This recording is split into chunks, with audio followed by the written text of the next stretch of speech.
So we're here again for another episode of What Goes On in the Garage. I'm your host, Andy.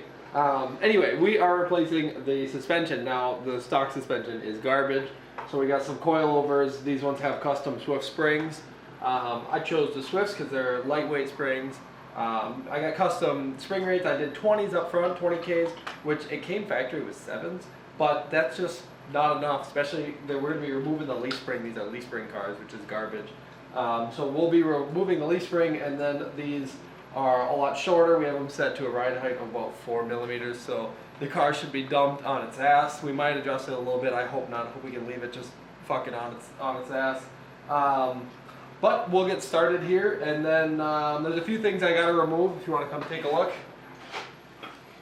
There's the leaf spring in here, but the sway bar also has a different style link. You can see I got the sway bar pretty much off. I might actually run without a sway bar. I did in my last car, and not having a sway bar was very beneficial.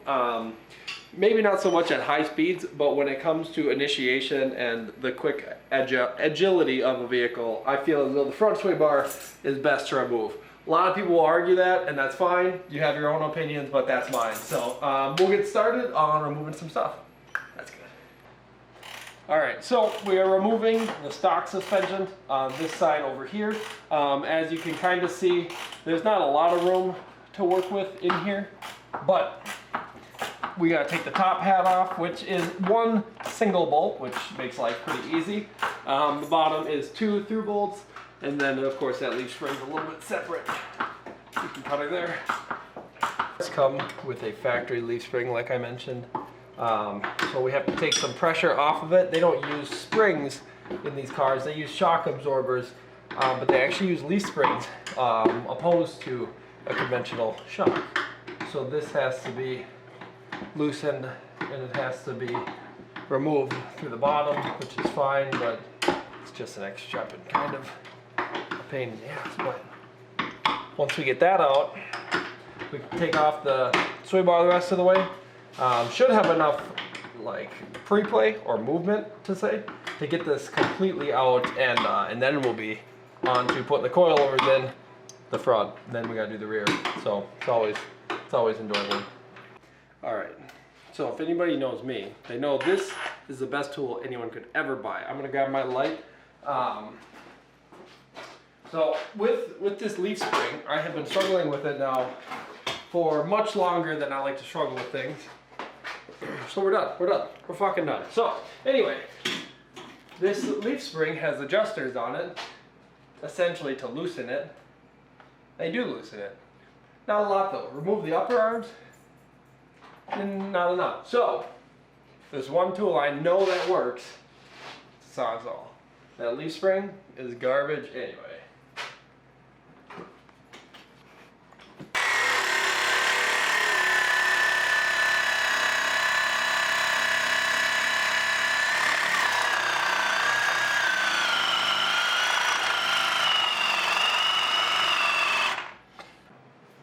All right, with a little bit of love. Look at this. So this tension rod, I loosened it up a good amount. This is what was supposed to loosen it. Anyway, we really loosened it now. But watch this, watch this. Haven't done it yet. I'm about to lower the jack. If I lower the jack, it's gonna come right out. If you ain't got a Sawzall 119 cordless at Home Depot, I'm telling you, that will save a lot of time. But anyway, this replaces the shock. For whatever reason, Chevrolet decided that they were not going to run a shock, they were going to run a leaf spring with different spring rates. I like the idea, don't love working on it, but it's out, so it's good. Alright, so here's another thing about the Corvettes, is the upper arms, they're not exactly adjustable, but you can see there's a washer actually hanging there. I'll rip it off. There was 2 there. You can use 3, 4, anyway. The more washers you stack in on your upper arm, you could essentially make it adjustable. You know, 3 washers back here, 1 washer up there will offset it. You will, in that point, you'll have more positive caster. And also for camber, I'm going to be removing all the bolts, or I should say nuts, they're washers. Christ, washers.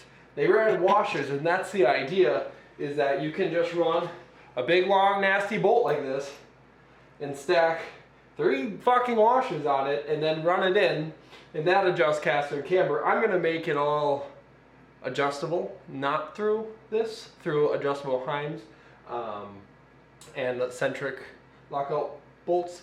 So we're gonna change this. So I'm gonna put this back together with no washers back here, and I'm just gonna put it back in with the stock arms for now. But all right, now this is actually a really good visual representation. So as you bring it out and bring it in, it's kind of a pain. See how that brings it forward? That would give you more of a positive casting. Now if you were to go like this, bring this one back, tuck this fucking tight. God damn it, now it's not gonna go. Well, you know what, fuck it.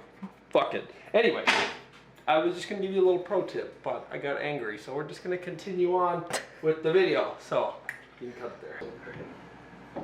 So, with a little finesse, get it in there.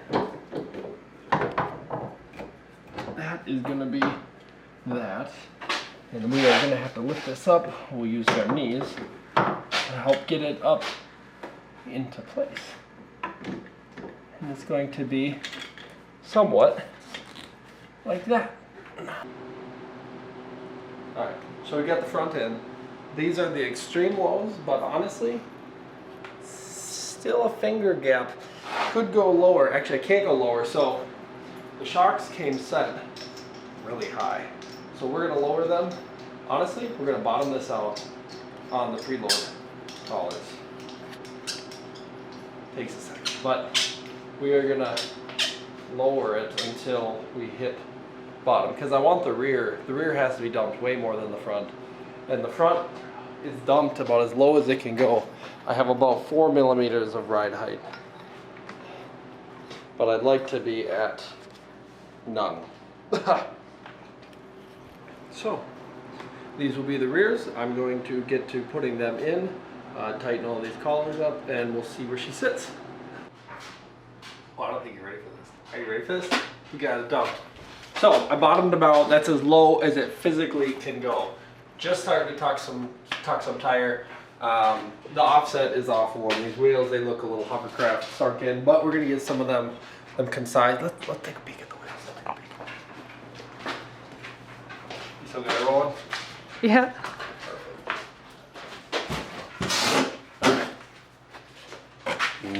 Ooh. That's the secret. Sauce. We're gonna fit them up and they're gonna look really good. But that about gets coilover taken care of. I tell you what, they look really nice. They do. They look really good. I'm pretty proud. I can't wait to see how it rides. No front sway bar, left the rear. 10Ks in the rear, 20Ks in the front. Swift springs. Gotta have Swift springs or you're just fucking up. Other than that though, that's a wrap. I'm done.